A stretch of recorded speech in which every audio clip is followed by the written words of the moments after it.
Hola, hola a todos, muy buenas tardes. En este día miércoles son aproximadamente las 6:13 y pues estamos aquí nuevamente agradeciéndole al Padre Celestial porque Él es el que permite que las cosas sucedan como deben de suceder. Entonces, pues gracias a Él aquí estamos y para compartir un poquito más con ustedes sobre lo que he venido eh, compartiéndoles y espero de que sea pues de mucha bendición, ¿no? Y también, por supuesto, que sea de material de estudio que incentive el deseo de ustedes de seguir estudiando, de seguir investigando y que, pues, básicamente que se olviden un poquito de lo que es la religiosidad, ¿verdad? Porque la religiosidad no te va a llevar a nada, pero sí me gustaría incentivar en ustedes el deseo de estudiar a profundidad,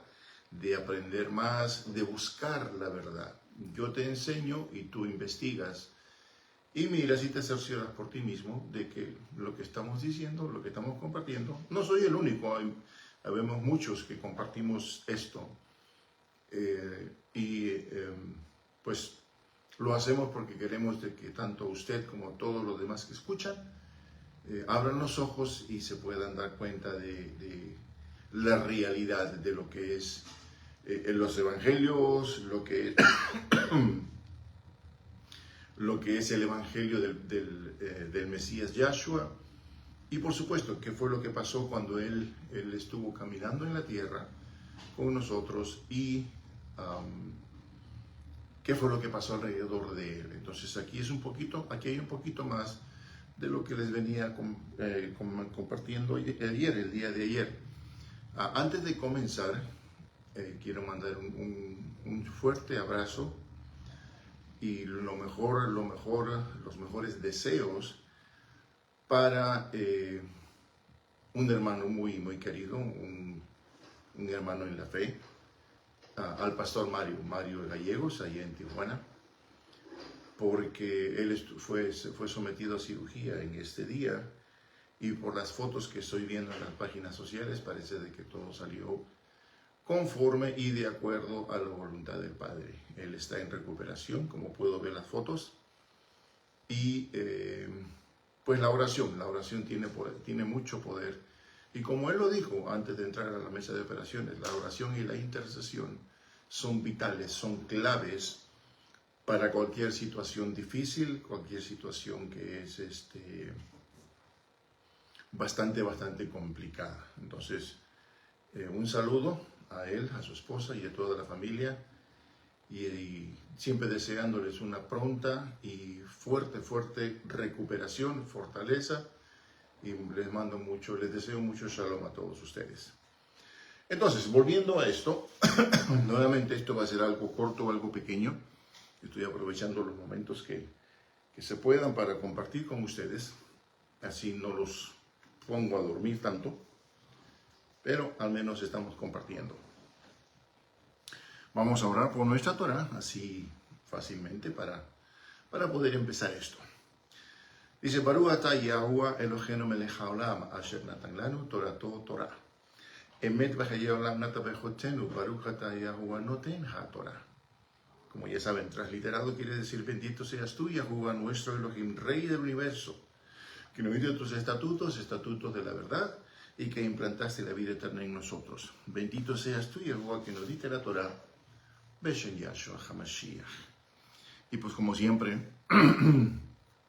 dándole gracias a Él porque Él es el amo y Señor, Él es el dueño absoluto de nuestras vidas, de nuestros días, de nuestras horas, de nuestros minutos, de nuestros segundos, del día completo, de nuestro dormir, de nuestro despertar, absolutamente todo, ¿verdad? Él cuida de nuestras familias, Él cuida de nuestros hijos, Él cuida de todas nuestras descendencias y también, por supuesto, Él cuida de nuestra economía.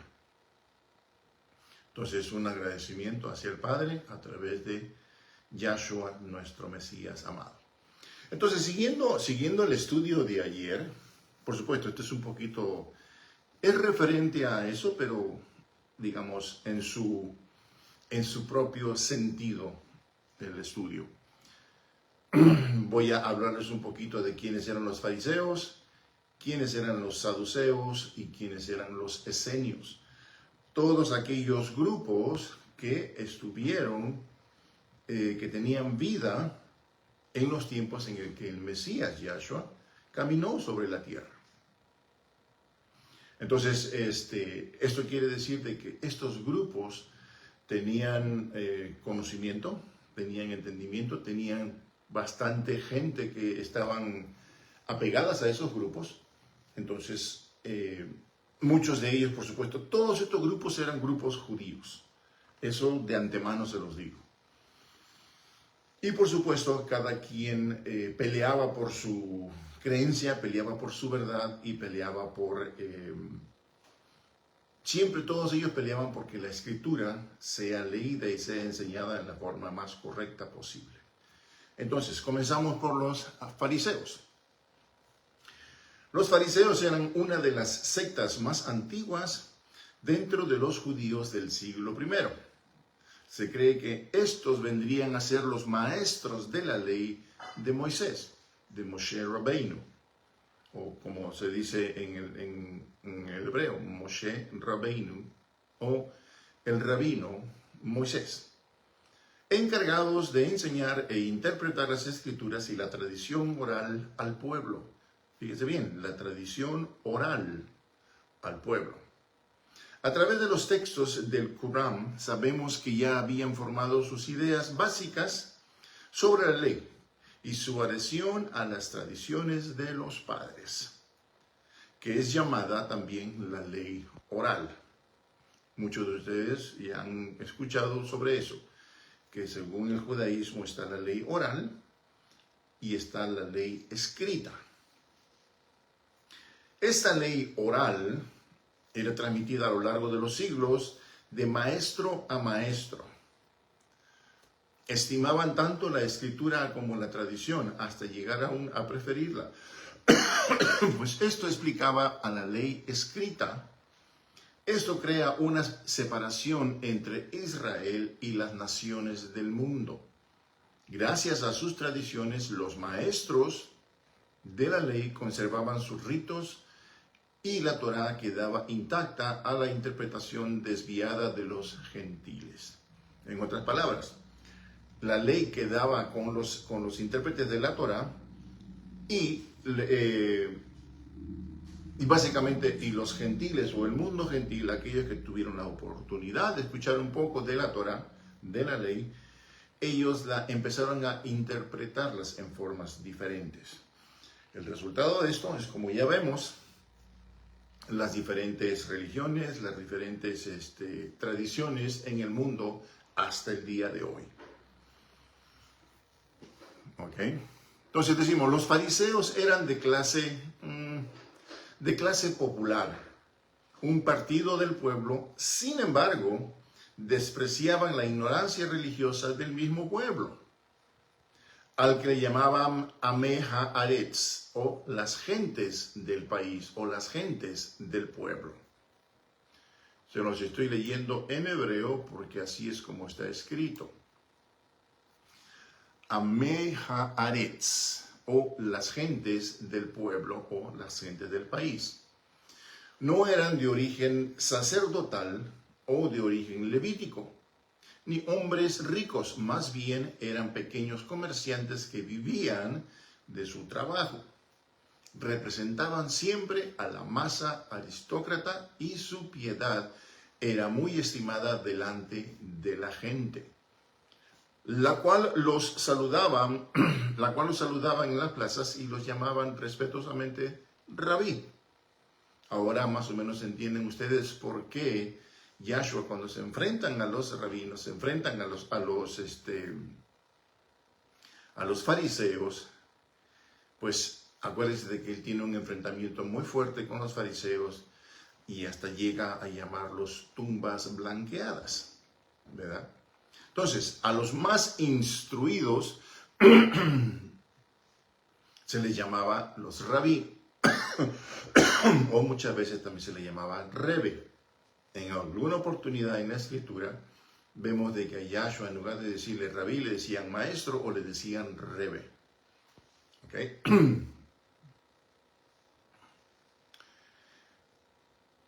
Consideraban al templo como una institución clave para su vida y su fe. Insistían en la oración ritual, en el ayuno y el pago del diezmo y en la pureza como caminos hacia la santidad. Vuelvo a repetir, fíjense bien esto. Consideraban al templo como una institución clave para su vida y su fe.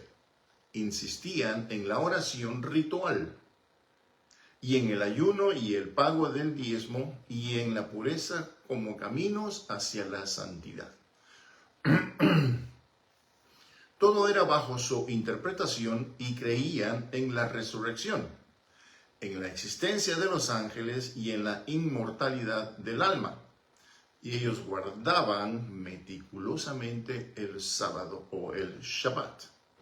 En realidad es el Shabbat, porque todavía en aquellos tiempos no se conocía todavía el nombre de el sábado o el domingo o el lunes o el calendario romano, greco-romano. Eso es lo que tenemos hoy en día, el calendario greco-romano, que no tiene nada que ver con el calendario judío o el calendario hebreo, que es el que más es usado en la ley.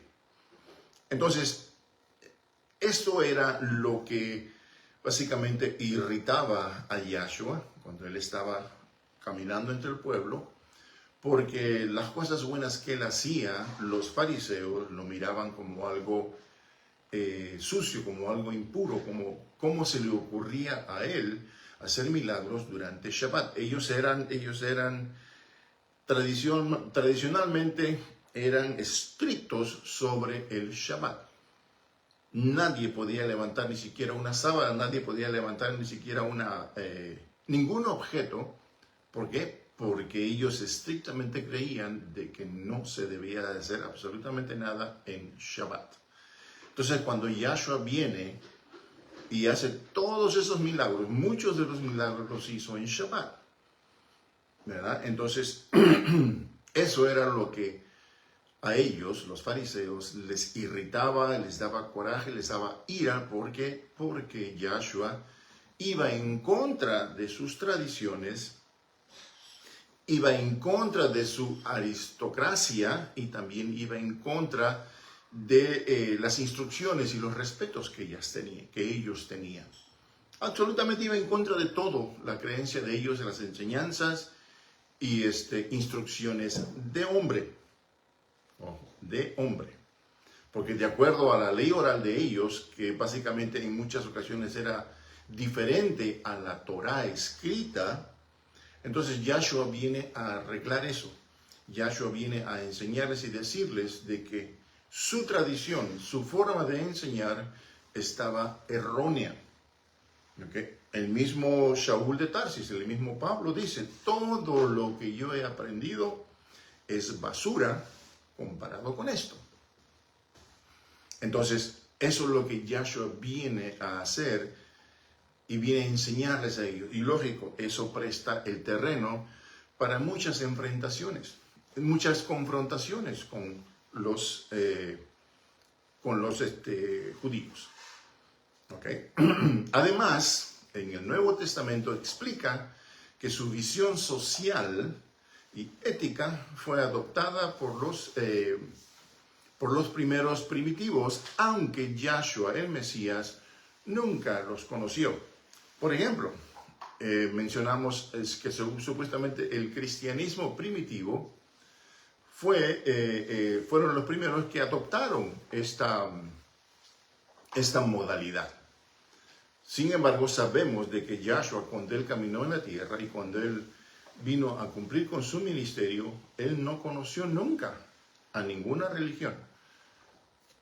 Por ende, el cristianismo. Él nunca lo conoció porque no estaba en acción todavía el cristianismo. ¿Ok?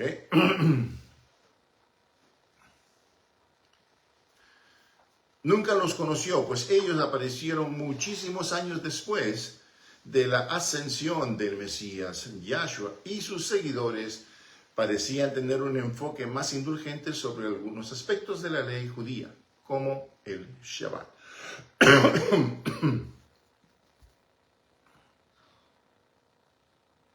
Ahora, vamos a hablar un poquito sobre los saduceos. Los saduceos tenían funciones hereditarias. Representaban al grupo sacerdotal que controla al sumo sacerdocio.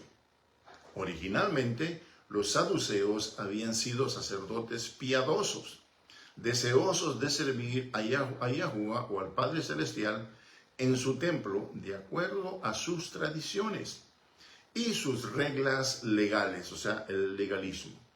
Existieron remanentes de saduceos piadosos hasta la destrucción del templo, 70 AC. Y otros elementos de este grupo pudieron haber construido el núcleo de lo que llegó a ser la secta del Qur'án. Los sacerdotes saduceos representaban a los que preferían el gobierno romano y cumplían la religiosidad por apetitos personales o ventajas políticas. A eso me refiero, de que muchos de los saduceos que estaban a cargo de posiciones altas dentro de lo que era el Sanedrín, ellos básicamente su visión era más política que apegada a la Torá o apegada a la ley. ¿Okay? Por eso les digo, los sacerdotes saduceos representaban a los que preferían al gobierno romano y cumplían la religiosidad con apetitos personales o ventajas políticas. Entonces, muchos de ellos fueron los que pidieron a Pilato para que sacrificaran a Yahshua. ¿Por qué? Porque eran ventajas políticas, porque era poder político. Y muchos de ellos le gritaban a Pilato: si tú no lo cuelgas o si tú no lo sacrificas, entonces no eres amigo de César. ¿Okay? Yo creo que muchos de ustedes han escuchado eso. Bueno, entre los que hablaban eso, habían por supuesto los saduceos. Afirmaban ellos interpretar las escrituras como estaban escritas y sin depender a la tradición oral. ¿Okay? Ellos eran apegados a la ley escrita, a la ley de Moisés, y no tanto a la ley oral, la ley que inventaron los judíos o los fariseos. Considerados entre las familias pudientes, o sea, las familias de dinero, y sacerdotales, o sea, eran de dinero y también tenían posiciones sacerdotales. Ya desde esa época, sin ser seguidos por el pueblo. En otras palabras, era un grupo especial, era un grupo que no tenía muchos seguidores, o los seguidores eran escogidos. Eso me recuerda mucho cuando, tiempo atrás, yo tuve la oportunidad de experimentar algo interesante con muchas sinagogas judías, que ellos, si te iban a considerar a ti como un integrante de ellos, tenías que tener buena posición social, tenías que tener buena posición monetaria y tenías que ser una persona de éxito, una persona especial. Entonces sí te consideraban para que asistieras a sus sinagogas. Si no, no te aceptaban. ¿Ok? En este caso venía a ser lo mismo con los saduceos. Los saduceos no creían en la resurrección. Y en esto los diferenciaba mucho de los fariseos. Estaban convencidos de que las almas se desvanecían al mismo tiempo que los cuerpos y no se preocupaban de observar ninguna otra cosa más que las leyes o la ley de Moisés, lo cual solo debían de preocuparse por su bienestar temporal. Creían que la retribución divina no era futura y ultra terrenal, sino inmediata y material. Ellos tenían riquezas, muchos de ellos tenían muchas riquezas Y eran gente especial, gente adinerada, gente que tenía muy buena posición. ¿Ok? Y eso era una prueba de que Yahuwah los bendecía porque ellos eran justos, según ellos, según la interpretación de ellos y según el entendimiento de ellos. La doctrina de los saduceos había penetrado solamente en pocas personas, que por cierto eran primeras dignidades, pero concedían todo lo que decían los fariseos por no hacerse insoportables delante del pueblo. O sea que ellos actuaban a su conveniencia. Ahora, los saduceos estaban muy pegados al Pentateuco, los 5 primeros libros de la ley. Ahora vamos a hablar de los esenios. Los esenios no son mencionados en el Nuevo Testamento, pero Josefo atestigua que existían a mediados del siglo II AC. Plinio el Viejo escribió que al oeste del Mar Muerto, a cierta distancia de la costa, vivían estos esenios, un pueblo solitario, el más extraordinario que existía, sin mujeres, sin hijos, sin dinero. Vivían en la soledad del desierto, lo cual los adeptos les llegaban en masa. La literatura producida por la comunidad revela la práctica de una severa disciplina, interpretando la ley de una manera aún más exigente que los demás exagerados fariseos. Las características más acentuadas del grupo eran la vida comunitaria. Fuertemente estructurada, la posesión de bienes en común, su separación de los demás judíos, el celibato, la rectitud moral, la modestia, los baños rituales, las comidas en común y los hábitos blancos. Su doctrina era típicamente judía. Preocupación extrema de pureza obtenida mediante reiterados baños rituales. Observancia rigurosa del Shabbat. Estima especial por Moshe Rabbeinu, o el rabino Moshe o Moisés. La secta se consideraba como el verdadero Israel, desempeñando un papel importante en desarraigar el mal hacia el final de una edad que creían ellos inminente. En Qumran se encuentran los restos de un monasterio esenio. Su arquitectura muestra la disposición de los ambientes en función de la vida en común, con un comedor, una biblioteca, talleres de trabajo, y la importancia concedida a los ritos de purificación.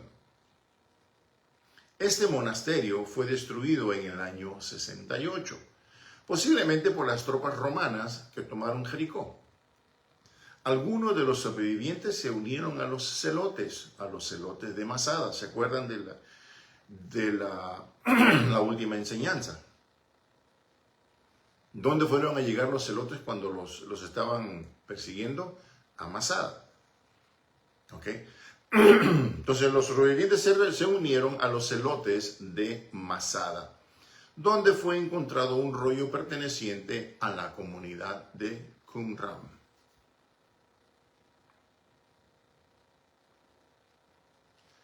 Ahora, un poquito más sobre los celotes, ya para terminar. Los celotes. Nació al final del reinado de Herodes. Su fundador había sido Judas de Gamala, llamado Judas Galileo.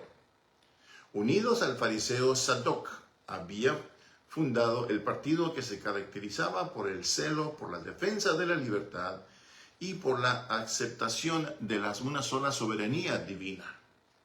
Decían que era una vergüenza aceptar pagar tributo a Roma y soportar después de Yahuwah a unos dueños mortales. En otras palabras, ellos no les gustaba que tenían que soportar al partido o al fundador romano y a la misma vez aceptar la soberanía divina. Decían que era una vergüenza pagar tributo a Roma y luego pagarle tributo a Yahuwah o al Padre Celestial. A unos dueños mortales, Josefo. Esto está en la escritura de Josefo, Guerra de los Judíos, 11:118. Josefo describe el movimiento como la cuarta filosofía, después de los fariseos, saduceos y esenios, los que le acabo de mencionar hace ratito. Sus adeptos o sus seguidores están en muchos puntos de acuerdo con el pensamiento fariseo, pero sienten un amor casi invencible a la libertad. Porque creen de que Yahuwah, nuestro Padre Celestial, es el único dueño y Señor. Les importa poco padecer cualquier tipo de muerte, hasta el más inaudito. Lo mismo que el castigo que están dispuestos a infligir hasta a sus parientes y amigos. El único objetivo que tienen es no dar el nombre de Señor a ningún ser humano. O sea, a nadie le llamaban Adón o a nadie le llamaban Señor.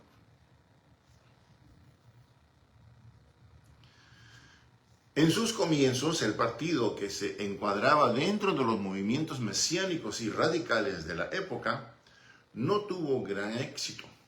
La revuelta contra Roma fracasó y Judas perdió la vida. Hechos 5:37. Sus hijos siguieron la lucha años después y otro descendiente, Eleazar ben Yair, comandaría la defensa de Masada después de la destrucción de Jerusalén. Josefo nos transmite su última arenga a los rebeldes. Entonces, esto es lo que Josefo nos da a entender y nos enseña sobre estas cuatro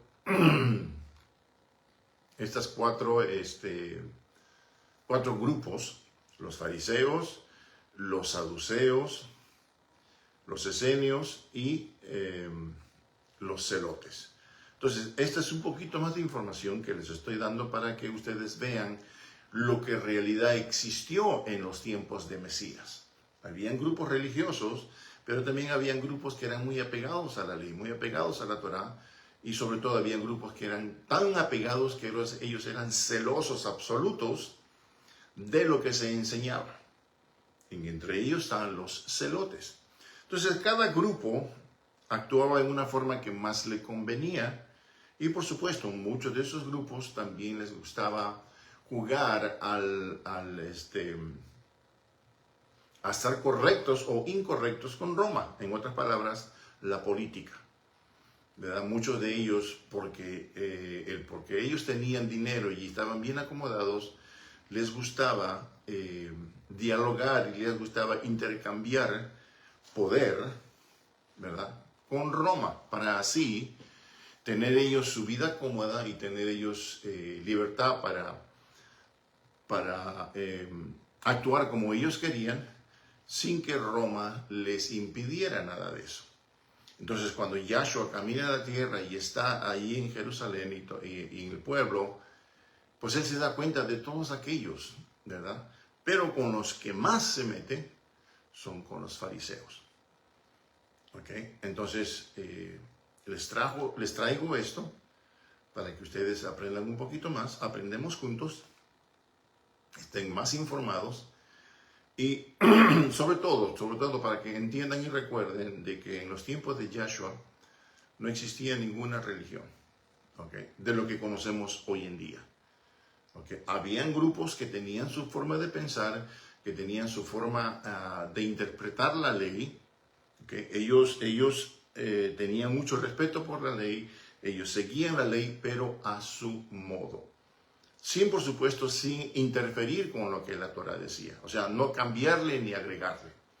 Excepto por los fariseos, que supuestamente ellos salieron con esa ley, con esa la Torá oral. Entonces, una Torá oral que básicamente no tiene mucho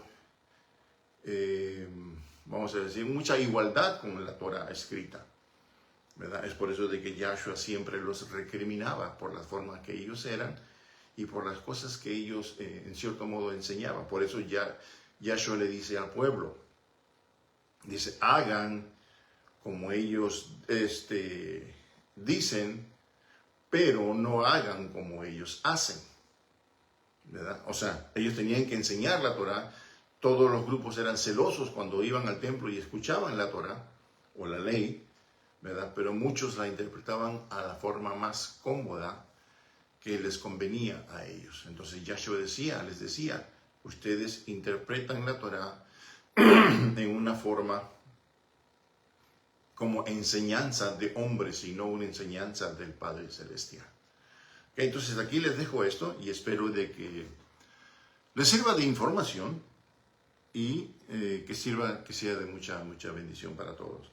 Entonces les deseo lo mejor en ya casi final del día, ya van a ser casi las 7. Entonces les dejo esto para que se gocen, para que estudien, para que aprendan y para que investiguen más. Con todo esto les deseo lo mejor. Hasta otro tiempo y hasta otro día. Shalom, shalom.